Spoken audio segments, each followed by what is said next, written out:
Assalamualaikum warahmatullahi wabarakatuh. Alhamdulillahirrabbilalamin. Wassalatu wassalamu ala rasulillahi sallallahu alaihi wasallam wa ala alihi wa sahbihi wa man tabi'ahum bi ihsanin ila yaumiddin, amma ba'd.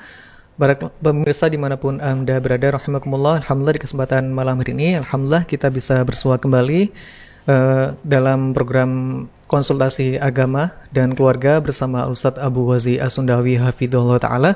Dan tafadhol untuk keluarga muslim, para pemirsa dimanapun Anda berada yang ingin mengajukan pertanyaan di kesempatan kajian konsultasi agama dan keluarga secara live di kesempatan malam hari ini, tafadhol keluarga muslim bisa bergabung melalui WhatsApp di nomor 081939555571, atau keluarga muslim bisa langsung bertanya melalui kolom komentar. Dan keluarga muslim, kita langsung saja mulai karena Ustadz sudah hadir di studio. Nah Ustadz, untuk mengawali kajian konsultasi agama dan keluarga di kesempatan malam hari ini, pertanyaan yang pertama ini dari saya sendiri Ustadz. Di medsos akhir-akhir ini sedang viral Ustadz, yaitu sebuah pengobatan yang mana pengobatnya itu seorang pendeta Ustadz, dan banyak di video tersebut kaum muslimin yang berobat kepada pendeta tersebut. Ini hukumnya gimana Ustadz? Nah, Allah musta'an. Taib. Bismillah, alhamdulillah, wassalatu wassalamu ala rasulillah, thumma ma ba'd. Taib, kepada para pemirsa kaum muslimin wal muslimat, terkait yang ditanyakan, jadi perlu diperinci ya.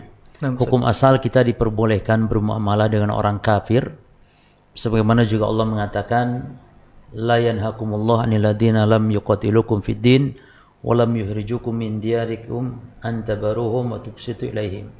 Allah tidak melarang kalian untuk berbuat baik kepada orang kafir yang tidak, dengan seorang kafir yang memang dia dokter, yang memang ahli di bidang kedokteran, yang memang itu bisa dibuktikan secara ilmiah, tajrubah, seperti pengobatan-pengobatan yang memang muslim kafir mempelajarinya. Ya kan? Nah, itu boleh. Ya, adapun kalau untuk berobat kepada seorang pendeta yang memiliki keyakinan ini, maka ini bisa jatuh kepada kekufuran, bisa jatuh kepada perbuatan-perbuatan yang akan dia merusak akidahnya, karena meyakini, apalagi nanti seandainya pengobatan ada model dengan bacaan-bacaan tertentu dan yang semisal, maka ini lebih berat lagi tentunya. Maka saya sarankan dan saya nasihatkan kepada saudara kami, saudara-saudara kita kaum muslimin, agar tidak berobat kepada pendeta atau kepada siapapun yang ada di situ hal-hal yang dianggap keyakinan, memiliki keyakinan ada kekuatan di situ. Nah, demikian. Tapi kalau untuk dokter orang kafir, maka ini dibolehkan, bermuamalah dengan mereka dibolehkan. Nah, barakallahu fikum. Baik Ustaz, jazakallahu khairan atas jawabannya Ustaz. Kemudian kita lanjutkan untuk pertanyaan yang telah masuk dari para pemirsa yang telah bergabung. Ini dari Bapak Eko di Pandaan Ustaz. Bismillah, assalamualaikum warahmatullahi wabarakatuh Ustaz.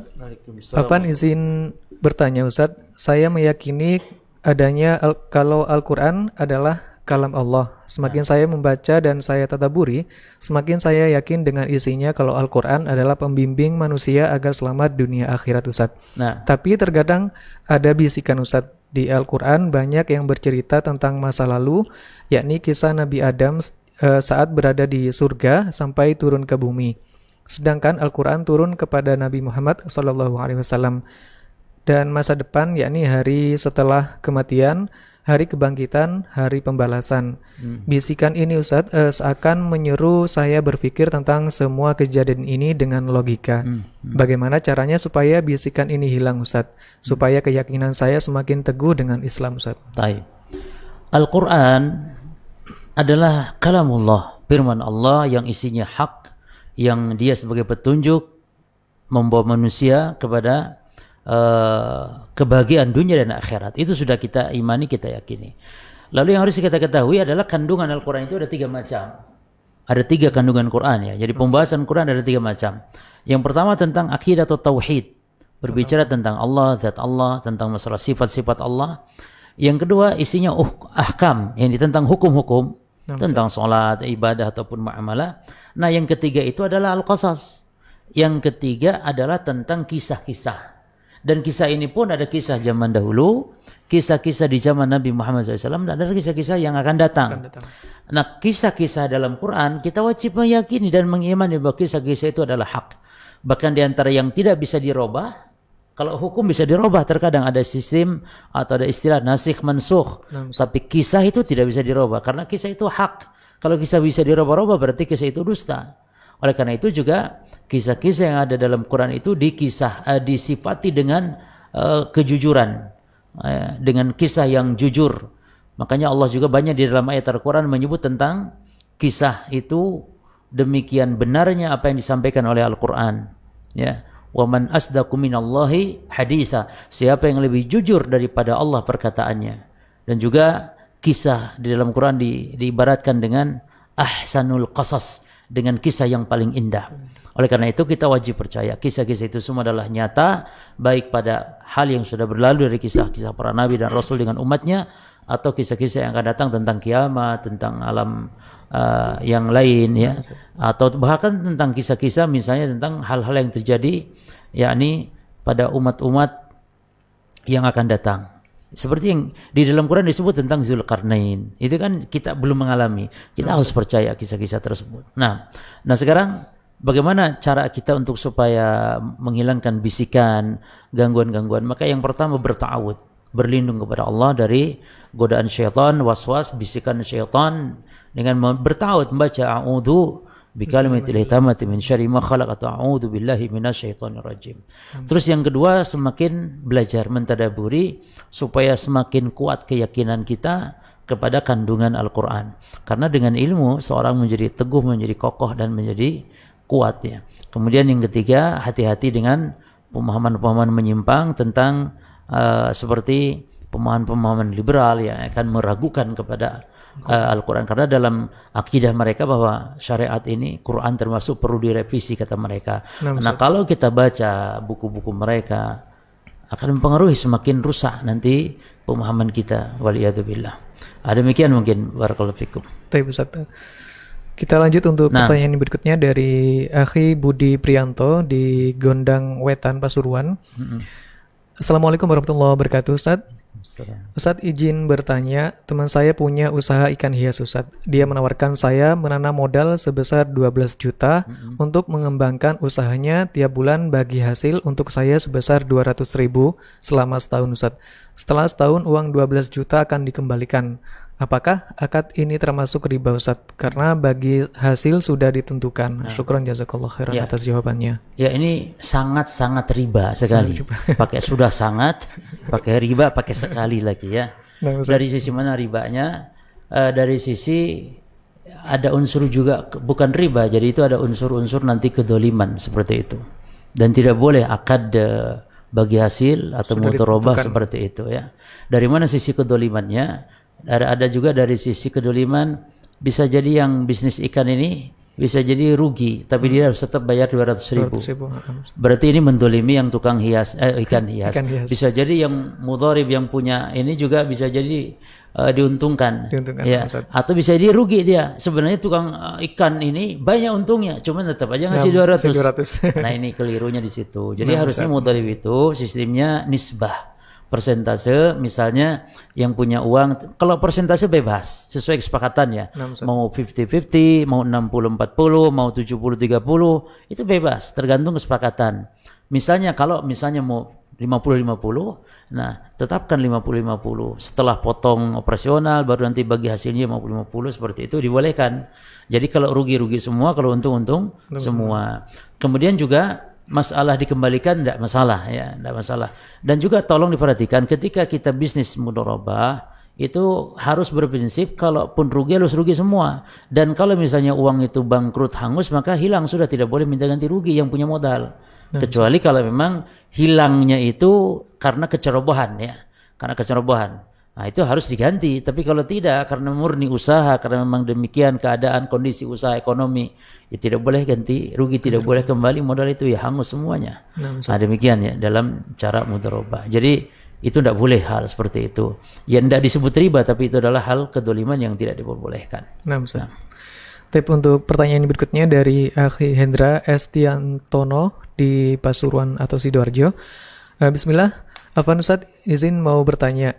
Saya ini anak tunggal dan sudah beristri. Alhamdulillah dikaruniai satu anak laki-laki masih umur 11 bulan dan satu lagi masih dalam kandungan istri Ustadz. Dan mohon doa agar sehat ibu dan janinnya Ustadz. Dan pertanyaannya, untuk berbakti kepada orang tua, apakah saya wajib tinggal dekat dengan orang tua Ustadz? Yang dimana beliau berdua sudah berusia 60 tahun ke atas dan domisilinya di Pasuruan. Sedangkan saya sekarang menempati rumah saudara yang lagi tidak ditempati di Sidoarjo, Ustadz, yang mana dekat dengan tempat kerja saya. Dan sementara orang tua menyuruh tinggal bersama di rumah Pasuruan. Mohon nasihatnya Ustadz. Syukron sudah diberi kesempatan waktu bertanya. Jazakallah khairan wa barakallahu fikum Ustadz. Taib, wabikum barakallah. Dan kita doakan semoga beliau dan keluarga juga diberikan oleh Allah kemudahan-kemudahan dalam rezeki, kemudian juga diberikan keselamatan ya janinnya dan semoga lahir. Mungkin sekarang sudah lahir atau belum, wallahu a'lam. Wallahu a'lam. Taib. Yang pertama, wajib kita berbakti kepada orang tua ini harga mati ya. Seorang anak walaupun sudah berkeluarga tetap wajib untuk berbakti. Allah Ta'ala mengatakan wa'budullaha wa la tusyriku bihi syai'an wa bil walidaini ihsana. Allah gandengkan antara wajibnya bertauhid, menjauhi syirik dengan langsung hak orang tua agar berbakti dalam ayat ini. Kemudian yang kedua, berbakti ke orang tua tidak harus kita serumah atau tinggal dengan orang tua. Ya, itu disesuaikan dengan kondisinya. Bisa jadi kita walaupun jauh tetap bisa berbakti dengan cara kita memberikan perhatian, memberikan bantuan, memberikan pelayanan, ya, menyenangkan orang tua dan semisal. Namun ketika orang tua kita meminta karena dia butuh untuk ditemani, maka kalau bisa dan usahakan bisa, kita bagaimanapun untuk memenuhi keinginan orang tua. Dan insya Allah dengan itu Allah akan mudahkan rezeki kita, Allah akan mudahkan semua urusan kita insya Allah. Rumah tangga kita juga demikian. Dan sang istri saya nasihatkan juga harus bersabar dalam rangka mendukung suami untuk berbakti kepada orang tuanya.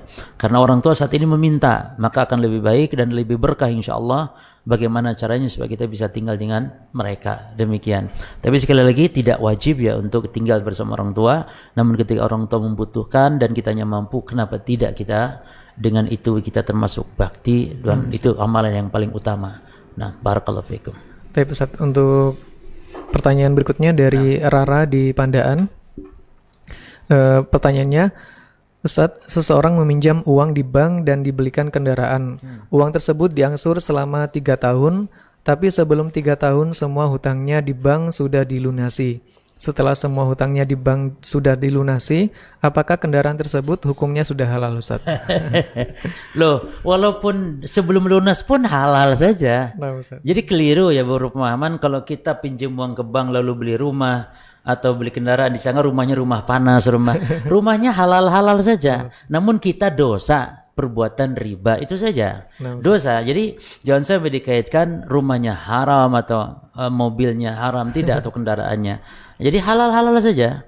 Nah, namun kita berusaha untuk segera melunasi dan segera kalau bisa kita yakni menutupi ya. Jadi jangan sampai kita bergampang-gampang bermudah-mudah, karena itu jelas kita tiap bulan memberikan riba gitu, dan itu hukumnya besar, terlaknat. Dalam hadis Jabir disebutkan la'na Rasul sallallahu alaihi wasallam akil riba. Rasul melarang orang yang makan riba wa maukilahu, dan juga yang ngasih riba. Nah, ini posisinya orang yang pinjam ke bank, itu yang kedua tadi ngasih ya kepada bank, dan yang makan ribanya adalah bank. Nah, maka ini termasuk perkara yang dilaknat, naudzubillah. Jadi halal kalau memang hasil yang dibelinya, harta yang dibelinya rumah kah atau mobil kah, itu insyaallah demikian. Nah, syukran. Kita bacakan pertanyaan berikutnya dari Afwan, apalagi dia kan sudah lunas ya, masya Allah, dia tambah halal banget gitu ya. Nah, sebelum 3 tahun. Nah, tapi Ustaz, pertanyaan yang berikutnya dari Yulis Sulasi di Pandaan. Pertanyaannya, Assalamualaikum warahmatullahi wabarakatuh. Ustadz, suami suka lihat film porno sebelum berhubungan. Bagaimana cara istri mengingatkan? Karena jika ditegur, langsung biasanya jadi pertengkaran. Jazakumullah khairan, Ustadz. Taib. Ya, kita doakan semoga sang suami ini mendapatkan hidayah oleh Allah. Amin. Dari Allah Subhanahu wa taala. Semoga dia diberikan hatinya, Allah yang membolak-balikkan hati untuk diteguhkan, dikembalikan kepada kebenaran. Karena nonton film porno jelas ini sebuah dosa dan termasuk dosa besar ya. Dan juga apalagi ketika mau melakukan hubungan, itu tujuannya mungkin untuk merangsang ya. Cuman sebenarnya sebenarnya justru akan semakin lemah kekuatan kita kepada istri. Karena bisa jadi apalagi istri kita mungkin ya istri tidak sesuai dengan apa yang ada di dalam film porno tersebut. Maka ini termasuk di antara berbahayanya dari nonton film porno ketika akan berhubungan badan. Kemudian yang kedua, bagi istri, maka istri kalau sudah menasihati, nasihati dengan baik, sampaikan bahwa ini dosa. Bagaimana kita jima sementara kita berbuat dosa terlebih dahulu. Kemudian juga nanti dengan nonton itu tidak membuat kita lebih harmonis, karena justru bisa jadi akan menimbulkan justru kebosanan ya. Kebosanan. Nah, ini juga nanti akan timbul lemah syahwat kalau secara medis orang yang nonton seperti itu justru akan semakin merusak ya, dengan lemah, syahwat semakin lemah. Yang kedua juga akan semakin bosan. Nanti kalau sudah nggak bisa lagi dengan nonton, mau apa lagi? Lihat istrinya sudah tidak ada lagi selera. Ini lebih berbahaya lagi. Maka semakin kita tidak menonton yang lain, maka semakin kita akan semakin kuat gitu ya syahwat kita kepada istri kita. Nah, istri yang kalau sudah menasihati sudah cukup, insya Allah dosa ditanggung suami. Jadi istri hanya menasihati, kalau sudah tidak terima dan marah ya lebih baik diam dan tetap doakan dengan hatinya, ingkari dengan hatinya, karena itu juga termasuk bentuk pengingkaran dengan hati. Karena kata Nabi SAW, man ra'a minkum munkaran falyughayyirhu biyadihi. Kalau kalian melihat kemungkaran, cegah dengan tangan. Fa ilam yastati' fa bilisani. Kalau tidak bisa dengan lisan. Kalau juga dengan lisan sudah dan tetap juga nanti tidak berubah atau tidak mampu karena marah, maka kata Nabi fa biqalbihi, dengan hatinya. Namun wadalika da'aful iman, dia lemah iman. Namun tidak ada lagi iman setelah itu. Jadi tetap ingkari dengan hatinya. Nah, barakallahu. Tapi yang paling terpenting adalah mendoakan suami. Mendoakan itu yang paling penting ya. Nah. Kemudian pertanyaan yang berikutnya dari Akhi Jaidun Akbar di Baji Pasuruan. Bismillah, bagaimana hukumnya sholat sendirian di belakang shaf yang telah penuh Ustaz? Apakah boleh langsung mengikuti gerakan imam ataukah harus menunggu jamaah lain datang untuk membentuk shaf baru? Jazakumullah khairan. Baik, masalah ini ada 3 pendapat ulama. Yang pertama mengatakan boleh ya. Bolehnya itu mereka berdalil adalah kisah Abu Bakrah. Jadi sahabat Abu Bakrah itu adalah ketika melihat Nabi, para sahabat sedang rukuk gitu ya. Beliau masuk masjid dan langsung rukuk. Lalu berjalan menuju kepada shaf. Berarti kan Abu Bakar salatnya sendiri apa banyak ketika berjalan? Sendirian berarti.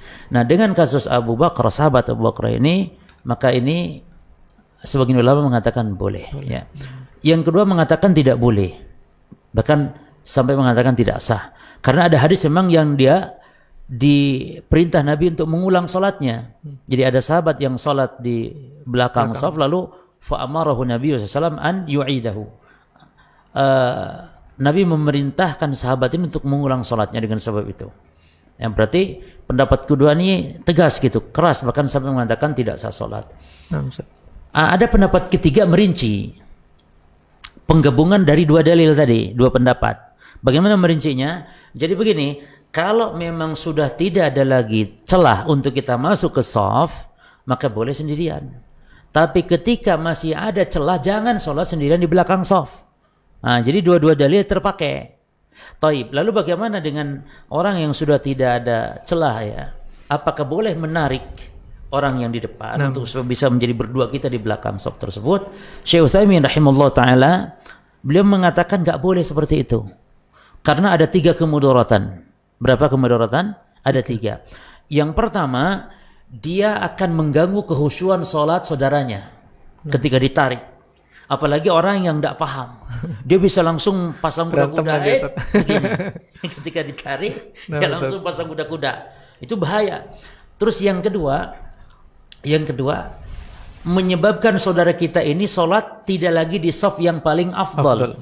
Misalnya shaf pertama, jadi shaf kedua, yang kedua afdal menjadi ketiga dan seterusnya.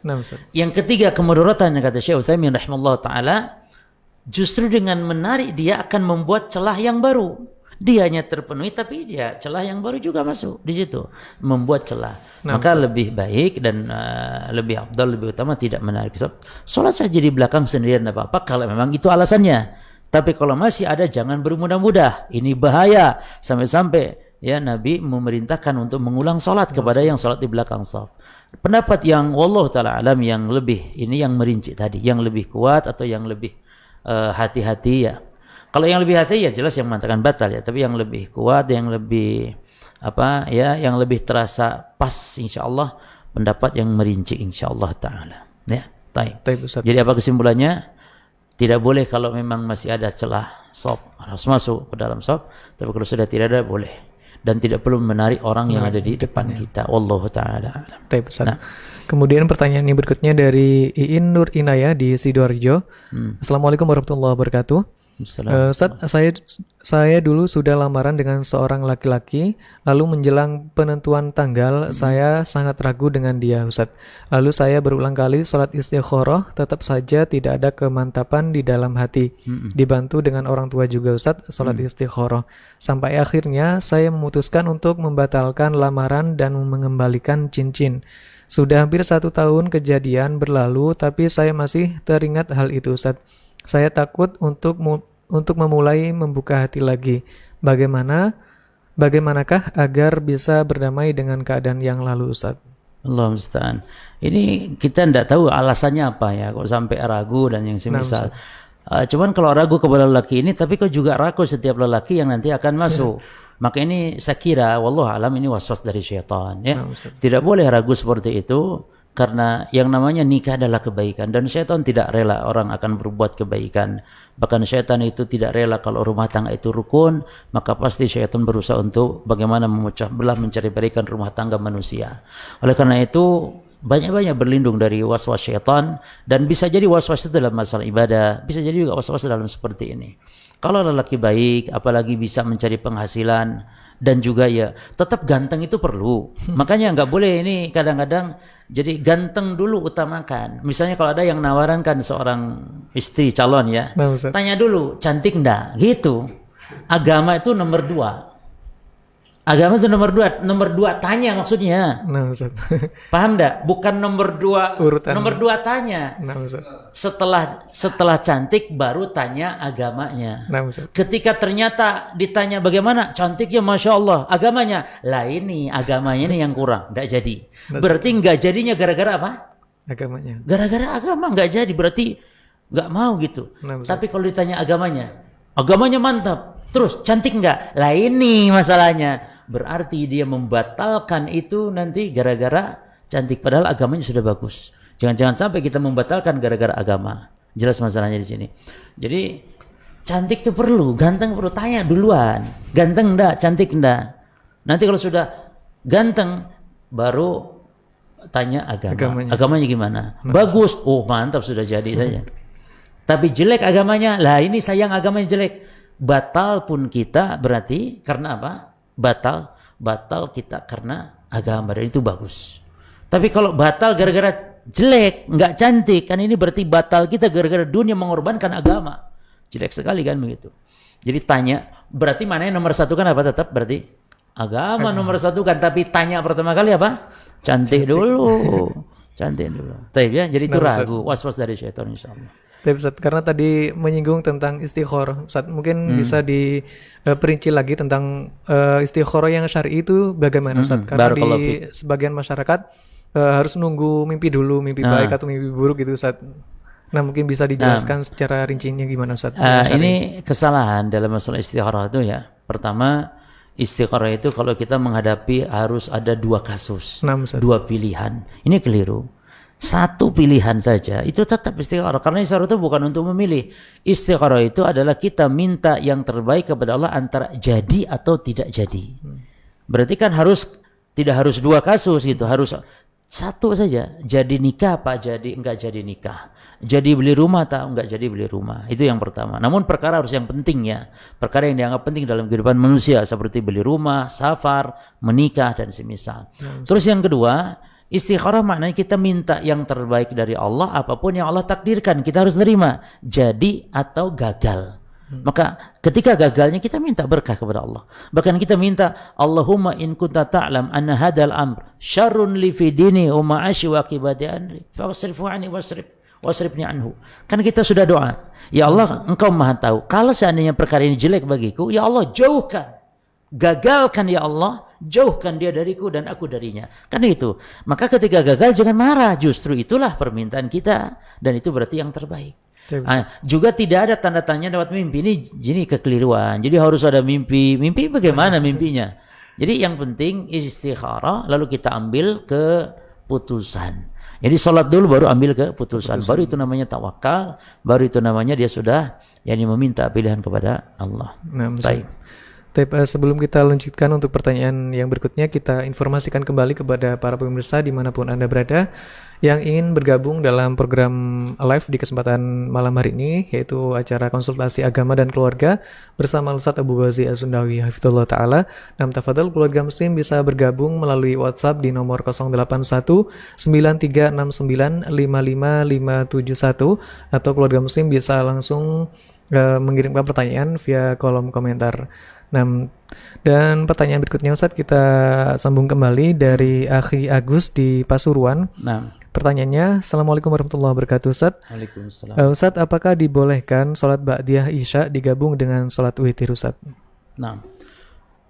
Yang perlu diperhatikan dalam bab at-tasyrik fi niyyah, penggabungan niat, atau dalam istilah at-tadakhul fil ibadah, menggabungkan dua jenis ibadah. Di situ ada ketentuannya. Yang pertama, ibadah itu harus yang sejenis. Jadi tidak boleh antara ibadah yang wajib dengan ibadah yang sunnah. Kalau memang boleh, wah enak, kita gabung-gabung saja antara qobliyah dengan ibadah yang wajib. Misalnya qobliyah subuh sekalian ibadah subuh, atau ibadah sholat subuh sekalian niat qobliyah, wah enak gitu. Terus yang kedua, memang harus yang sama-sama maksudnya. Nah, sementara antara ba'diyah isya dengan witir kan juga beda maksud di situ. Jadi tidak bisa dilakukan. Apalagi beda juga jenis dan caranya. Ibadah rawatib itu berkaitan dengan sholat wajib, qobliyah atau ba'diyah. Sementara witir itu juga beda tata caranya, dia ganjil. Bagaimana cara menggabungkan yang ganjil dengan yang genap? Harus sama bentuknya, ini kan tidak sama, maka tidak boleh diniatkan seperti itu. Kecuali kalau ba'diyah qobliyah diniatkan dengan tahiyatul masjid atau dengan sholat sunnah wudhu, maka ini dibolehkan karena sama-sama maksudnya. Maksudnya sholat di waktu tersebut. Misalnya masuk masjid, tahiyatul masjid, maka tidak harus tahiyatul masjid kalau kita mau qobliyah. Cukuplah qobliyah mewakili tahiyatul masjid. Barakallahu fiik. Ustaz. Atau mungkin yang dimaksud Akhi Agus ini mungkin setelah kita sholat ba'diyah isya kemudian langsung digabung, boleh. Witir gitu, Ustaz. Kalau itu boleh, artinya boleh tidak melakukan sholat witir setelah ba'diyah isya misalnya, ya boleh, justru itulah waktunya. Karena witir itu waktunya panjang setelah ba'da sholatil isya, bahkan sebelum qobliyah juga nggak apa-apa gitu. Cuma nanti tidak perlu qobliyah gitu ya, langsung witir ba'da isya sampai nanti menjelang terbit fajar. Itu waktunya panjang. Namun yang afdal adalah diakhirkan. Sebab Nabi ketika ditanya oleh sahabat ya, tentang doa yang paling afdal, doa di akhir malam, fi jawfil lail. Kemudian juga Nabi mengatakan ij'alu akhir salatikum fil laili witra. Jadikan salat akhir salat malam itu witir. Jadi witir itu afdalnya diakhirkan. Namun boleh diawalkan menjelang tidur seperti yang dilakukan oleh Abu Hurairah, atau wasiat Nabi kepada Abu Hurairah. Kata Abu Hurairah radhiyallahu anhu, "Awsini khalili, kekasihku Rasul sallallahu alaihi wasallam mewasiati aku an utir qabla an anam, agar aku berwitir sebelum aku tidur." Nah, berarti orang-orang semacam Abu Hurairah yang semangat dengan ilmu, yang mungkin kesulitan bangun nantinya, maka boleh untuk salat witir sebelum tidur. Namun bagi yang mampu bangun, dianjurkan nanti diakhirkan, itu lebih afdal waktunya. Untuk pertanyaan berikutnya kita lanjutkan dari Anindya Safira di Kota Pasuruan, Ustaz. Pertanyaannya, Bismillah Ustaz, saya mendapat broadcast dari salah satu majelis yang saya ikuti Ustaz. Isinya begini: tulis ayat ini malam nisfu Sya'ban agar isi dompetmu aman sampai tahun depan. Yakni pada hari Ahad ba'da maghrib tanggal 20 Maret 2001 kemarin Ustaz. Bagi yang kemarin sudah terlanjur menulis di malam 1 Rajab, tidak boleh, tidak apa-apa. Atau jika mau menulis lagi waktu malam nisfu Sya'ban juga tidak masalah, karena ijazah asli dari beliau adalah malam nisfu Sya'ban. Amalan ini sanadnya tersambung terus dari leluhur seseorang Ustaz hingga ke al-alamah seseorang gitu Ustaz. Barang nama habaib biasanya. Ustaz. Terus barang siapa pada malam nisfu Sya'ban menulis di kertas di Quran surah Shad ayat tertentu gitu aja, Ustaz. Nah, Nah, inilah rizki dari kami yang tidak ada habis-habisnya, lalu simpan kertas tersebut pada dompet atau tempat penyimpanan uang, maka insya Allah rizkinya akan melimpah atau mengalir deras sepanjang tahun. Jika dompet biasanya ditaruh di belakang, maka sebaiknya tulisan tersebut dipindah ke tempat lain seperti tas atau menyimpan uang dan lain-lain. Allah musta'an. Ini penting menurut seseorang tersebut. Dan jangan sekali-kali dibuka atau dibaca lagi hingga ketemu tahun depan. Wallahu a'lam. Ya, Apakah Rasulullah juga apa Ustaz? Mana tadi? Nah, Ustaz, pertanyaannya tadi, apakah Rasul juga melakukan hal tersebut? Bolehkah amalan tersebut diamalkan, Ustaz? Nah, yang pertama, ketika menemukan hal-hal seperti ini, ya, seperti amalan dicatat, ditulis, dibaca dari ayat Quran sekian kali berkaitan rezeki, ini semuanya nggak ada yang benar. Semuanya nggak ada yang benar. Ada yang ada hadisnya namun palsu, ada yang memang tidak ada asal usul hadisnya. Di antara yang hadis palsu beredar adalah orang yang membaca waqiah tiap malam. Man qara'a suratul waqiah kulla lailah waqahullahu minal faqah. Siapa yang membaca waqiah tiap malam maka diselamatkan dari kefakiran. Hadisnya maudhu, hadis palsu. Yang seperti ini tambah khurafat lagi. Ini nggak ada asal usul seperti ini ya. Apalagi dijadikan jimat Quran dengan jimat. Jadi nggak boleh. Dan melakukan seperti itu adalah jadi jenis-jenis kebid'ahan ya, meyakini hal tersebut. Bisa jadi jatuh kepada kesyirikan kalau itu dianggap jimat. Sebab Nabi mengatakan man ta'alaqa tamimatan faqad asyrak. Siapa yang menggantungkan jimat walaupun dari Quran, itu kan tamimah itu umum apapun dia bentuknya. Dari Quran atau selain Quran. Itu kan ayat Quran, jadikan jimat. Jangan dibuka lagi sampai setahun ke depan kan gitu. Maka ini termasuk kata Nabi kesyirikan. Ada resep yang mujarab dan ini sahih dari Al-Quran. Allah berfirman kalau ingin banyak rezeki, murah rezeki, kaya, dan misalnya dilancarkan urusan dalam hal rezeki, Allah telah berfirman. Apa kata Allah SWT? Wa man yattaqillaha yaj'al lahu makhraja wa yarzuqhu min haitsu la yahtasib. Siapa yang bertakwa maka dia akan dikeluarkan dari segala urusan, yakni diselamatkan, dikeluarkan segala problem dan diberi rezeki dari jalan yang tidak disangka-sangka. Jadi takwa intinya, orang beriman, orang bertakwa insyaallah akan mudahkan rezekinya. Cuman celakanya justru ayat ini dijadikan jimat oleh mereka, bukan dibaca dan diamalkan menjadi orang yang bertakwa, tapi dijadikan jimat. Ditempel di tembok, di tempat usaha, dinamakan ayat 1000 dinar. Tambah repot lagi ini. Nah, jadi intinya tidak ada ya hal seperti itu. Bahkan Nabi ajarkan doa. Allahumma inni a'udzubika minal faqri wal qillati wa dhillati wa a'udzubika minan adli ma au udlama. Ini doa anti fakir ya istilahnya, doa tolak miskin. Itu bagus dibaca bagi para pedagang dan semisalnya. Nah, yang sahih doa tersebut Ustaz ya. Doa yang sahih bukan dengan hal-hal khurafat seperti itu. Walaupun sanadnya sampai tapi demi Allah tidak akan sampai kepada Nabi. Nabi enggak pernah ajarkan seperti itu. Karena kitab-kitab hadis sudah banyak dan tidak ada satupun amalan-amalan seperti ini. Ini dari tarekat, dari tasawuf. Seperti ini. Baca Quran, misalnya baca salawat nariyah ya 4.444 kali. Nah sama itu.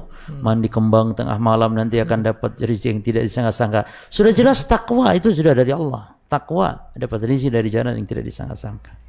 Tapi saya kira cukup insyaallah sampai sini. Ya cukup sampai jam 9. Ini tinggal 4 pertanyaan Ustaz. Taib ya. Diselesaikan. Ya. Taib Ustaz. Tinggal 4 pertanyaan Ustaz. Berikutnya dari Maulid di Pasuruan Kota Ustaz. Assalamualaikum warahmatullahi wabarakatuh Ustaz. Saya ingin bertanya, di Indonesia mayoritas muslim bermadhab Syafi'i. Lalu apakah boleh jika seseorang berganti ke madhab lain Ustaz? Lalu bagaimana dan apa yang harus dilakukan? Bagaimana untuk belajar hal-hal tersebut? Syukron. Taib. Barakallahu fikum. Yang pertama, tidak ada kewajiban kita untuk bermadhab ya. Sebagai seorang muslim, ibadah itu yang penting benar sesuai dengan Al-Quran, sesuai dengan sunnah Nabi SAW.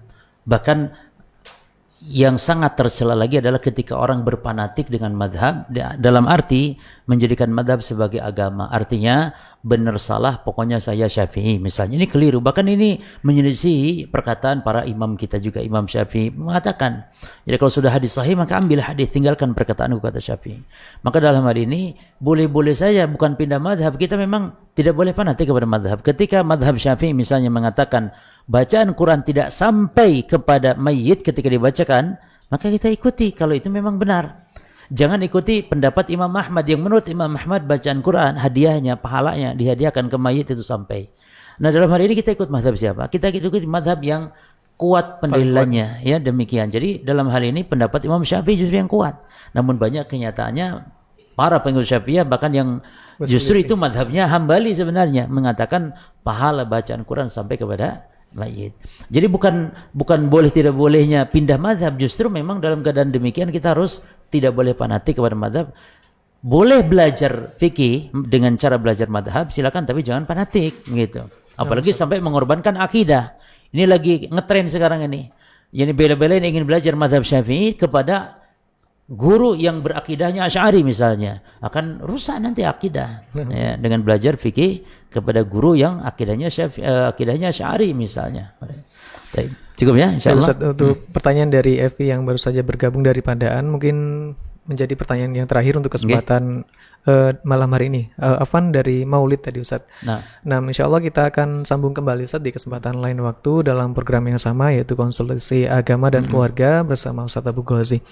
Dan kami ucapkan jazakumullah khairan atas waktu dan kesempatannya Ustaz di kesempatan hari ini, dan insya Allah keluarga muslim dimanapun Anda berada, untuk Anda yang mungkin sudah mengirimkan pertanyaan dan belum sempat kami ajukan ke beliau, insya Allah akan kami ajukan kembali di kesempatan lain waktu dalam program yang sama, yaitu konsultasi agama dan keluarga bersama Ustaz Abu Ghazi As-Sundawi hafidhahullah ta'ala. Dan kami ucapkan terima kasih jazakumullah khairan kepada keluarga muslim yang telah bergabung di kesempatan malam hari ini, dan juga untuk Anda yang telah mengikuti kajian live di kesempatan malam hari ini. Semoga bermanfaat untuk kita semua, dan semoga ilmu yang telah kita dapatkan semoga bermanfaat di dunia dan di akhirat, amin ya rabbal alamin. Dan kita akhiri dengan doa kafaratul majlis. Subhanakallahumma wa bihamdika asyhadu an la ilaha illa anta astaghfiruka wa atubu ilaik.